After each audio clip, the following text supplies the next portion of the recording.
Thank you so much for everyone being here today. My name is Isabel Penman. I'm the Northern California organizer with Food and Water Watch, and I'm very energized and excited to be here with you all as a member of CACTI, or Communities Against Carbon Transport and Injection, to publicly launch our campaign. Woo!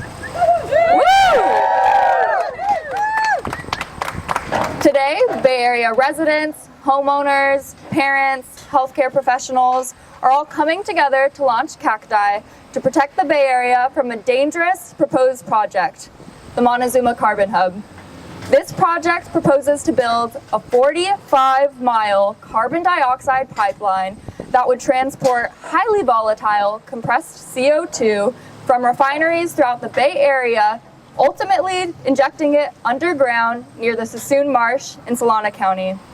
It would be the first project of its kind in the Bay Area, carbon capture and dumping. And this comes at a particularly scary moment when the state legislature is poised to lift our state's partial CO2 pipeline moratorium, leaving communities like the ones represented here today at risk of exposure to CO2 pipeline build-out in their backyards. So today, we have come here to demand that the Solano County Board of Supervisors reject any attempts to build this dangerous pipeline project and to instead stand with residents and our wildlife. I'm now going to launch our speakers for today. First off, with a longtime resident and community advocate of Benicia, which is a community that's going to be directly threatened by this proposed project, Kathy Kerridge. Thank you. I'm Kathy Kerridge. I have lived in Benicia for 40 years. I raised my family in Benicia. My daughter and her family live in Benicia by the refinery fence line. The proposed Montezuma carbon dumping project could have a profound impact in our area. This project proposes taking carbon dioxide from power plants in Pittsburgh and Antioch and refineries in Contra Costa, then pumping it via pipeline under the straits to the Montezuma Hills for dumping. Communities throughout the area and people who are against the dangers of carbon dioxide pipelines have formed CACTI, Communities Against Carbon Transport and Injection. We all fear the dangers of this project to our health and safety. We are 85 different organizations, all united to oppose this project. The Carquinez Strait is also in danger. For 40 years, I've walked almost daily along the Carquinez Strait. It's a beautiful and heavily populated area. From my walks, I can see Benicia, Martinez, Crockett, Port Costa, and Vallejo. I know just east are Pittsburgh and Antioch, and around the bend are Rodeo, Pinole, San Pablo, Point Richmond, and Richmond. The pipeline would be close to all of these communities. They span the gauntlet in size from tiny Port Costa to large Richmond, Antioch, and Pittsburgh. I can see where the pipeline's underground route would be, and I can imagine the path of a leak through these heavily populated communities. I can imagine the pipeline that connects the refineries and power plants to the larger pipeline under the bay.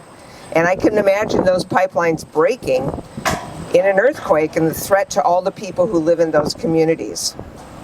The captured carbon dioxide will not be pure. It won't be the gas that makes your soda bubble. It comes from industrial facilities and could be polluted with the facility's emissions. Those toxins could themselves be dangerous in addition to the dangers of carbon dioxide. Why is this dangerous? Bonnie is going to go into a lot more detail about how disastrous a leak could be, but that's not the only risk. One of the dangers is that the subsidies will prop up the continuation of polluting power plants and refineries. Eventually, these facilities need to close. They pollute our local air and cause health problems. We should be developing renewable energy, which is cheaper, cleaner, and provides more jobs to replace these facilities. Tax credits going to carbon capture and storage, a technology that has never worked, will keep these polluting facilities open longer. They will continue to contaminate our air because of dumping projects like this. This project should be stopped, and we urge the Board of Supervisors to stop it by denying a permit by the developer for an exploratory well that would be the first step in this project. Thank you, Kathy. Now I'd like to introduce our second speaker, another longtime community advocate She's a 30-year resident of Solano County and pediatrician, Dr. Bonnie Hamilton. Thank you, Isabel, and welcome to beautiful, windy Solano County. I'm here to speak with you today about the dangers of carbon dioxide and carbon dioxide pipelines. Concentrated carbon dioxide is classified as a hazardous substance by OSHA. It's odorless, colorless, making detection difficult.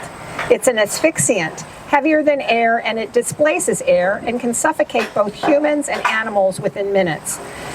It also can acidify blood and tissues as well as water. When mixed with water sources, dead zones are created, killing marine life. These zones can stretch for miles and last for years. And as you've heard, the carbon dioxide we're referring to is not carbon dioxide that's in the air, but instead is a waste product captured from dirty fossil fuel facilities, so will contain impurities and toxins. If a pipeline carrying carbon dioxide were to rupture, it would result in an explosive plume of odorless, colorless, lethal concentrated carbon dioxide with the potential to suffocate all living beings in its path. It can migrate far away from rupture sites and settle in low-lying areas, and it's dependent on wind, direction, and velocity. There are presently no safety regulations for carbon dioxide pipelines, and carbon dioxide has different physical properties than hydrocarbons such as gas, because carbon dioxide interacts with impurities such as water and hydrogen sulfide. Pipe integrity can be compromised, increasing the risk of corrosion and failure. Pipelines in general in the last 20 years have had almost 13,000 pipeline incidents, resulting in over 250 deaths and $11 billion in costs. There was a carbon dioxide pipeline rupture and leak incidents that occurred in the small town of Satarsha, Mississippi in 2020. Since carbon dioxide is odorless and colorless, folks didn't know what was happening and just started feeling sick and passing out. Keep in mind that rescue vehicles with combustion engines can't run without air, and first responders were ill-equipped for this type of toxic release. 300 people were ultimately evacuated and 45 people were hospitalized.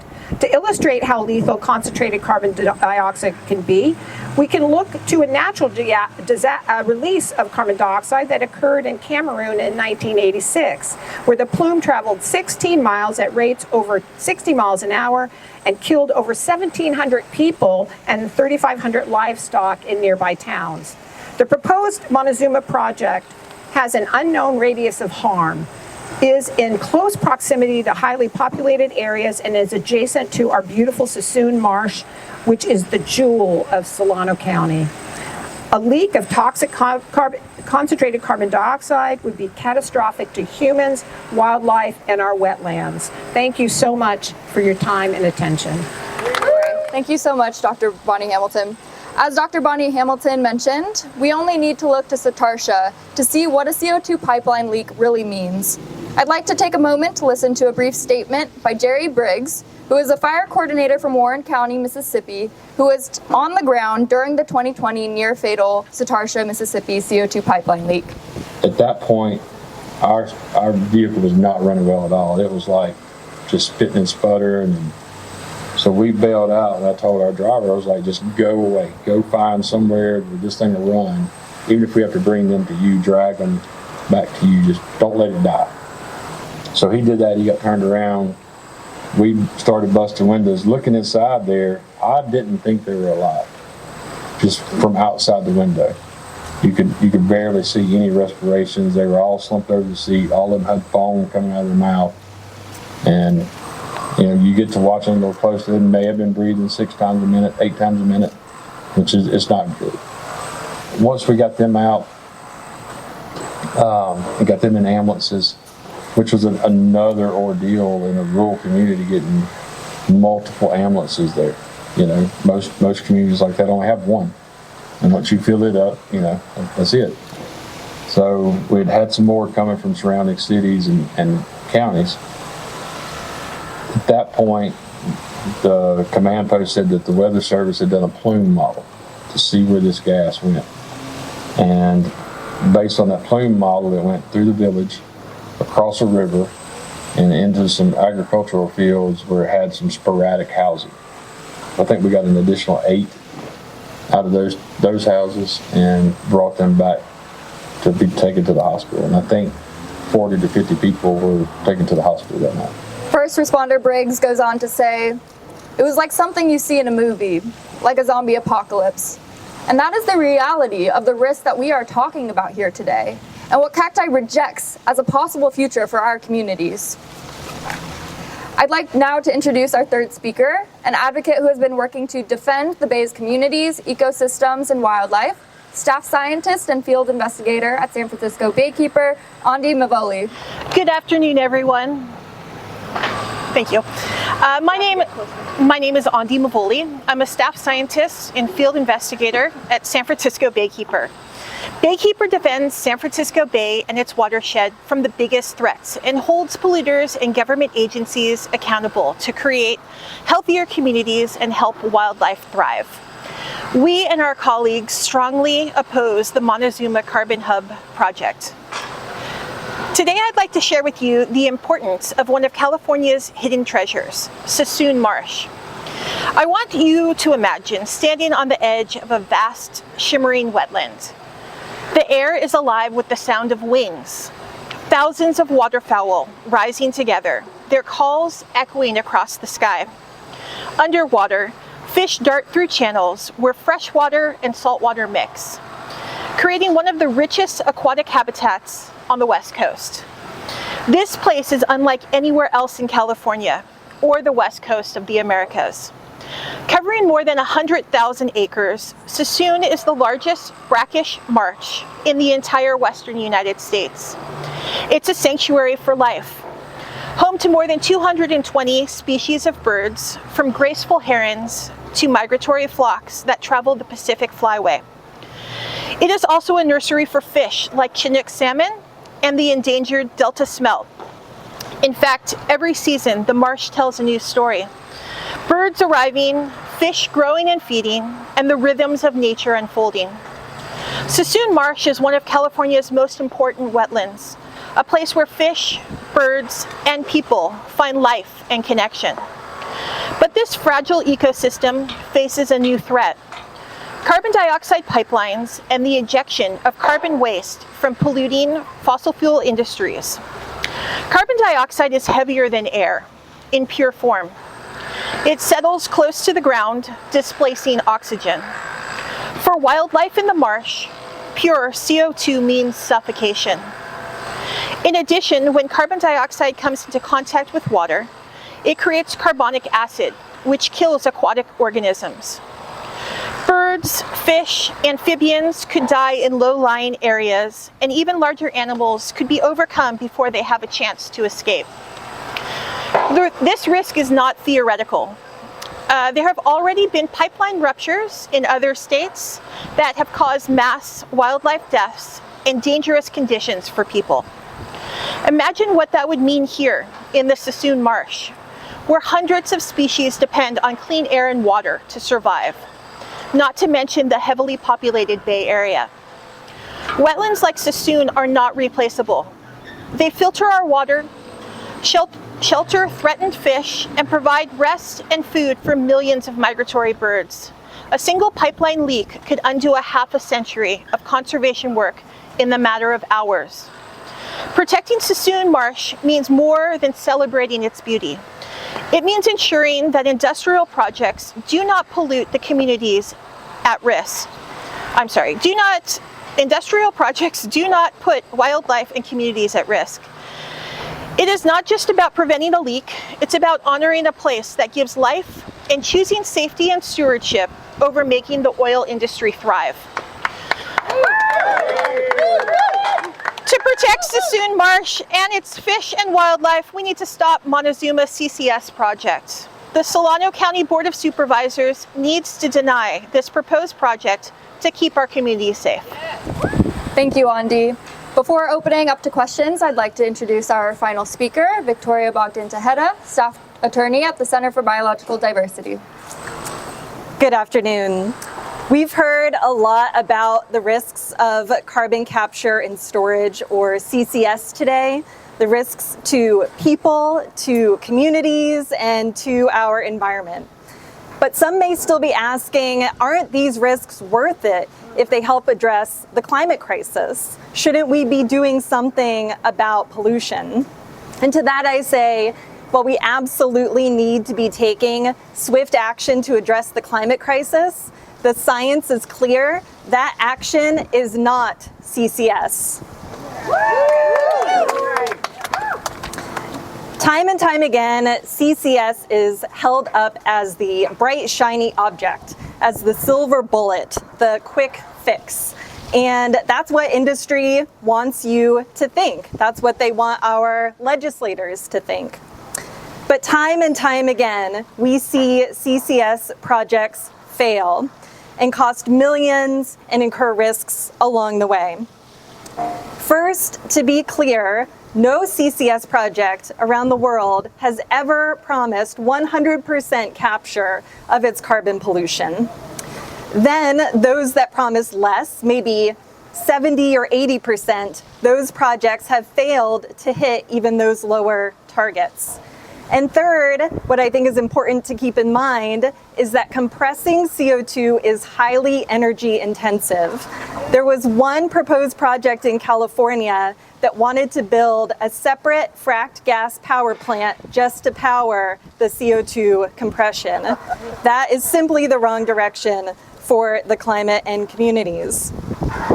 Therefore, we urge you all not to see CCS as the silver bullet, but as a dangerous distraction. CCS distracts and takes valuable time and money away from proven carbon solutions, climate solutions. The science is clear. We need a swift and just transition to renewables, increased efficiency, and investment in natural carbon sinks like soils, grasslands, and forests.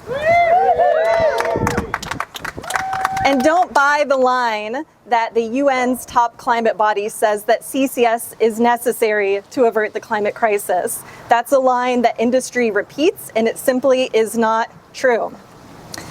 Therefore, we don't have time to waste. We must not make our communities and environment suffer from false solutions. Thank you. Thank you, Victoria. For too long, Solano County has been used as a dumping ground for fossil fuel pollution. The Montezuma Carbon Hub is the industry's latest attempt to continue that tradition. But today, we are standing up together to say no to using Solano County as a dumping ground, to say no to CO2 pipelines in the bay and our backyards, and to say no to the Montezuma Carbon Hub. For decades, the federal government has heavily subsidized this risky technology.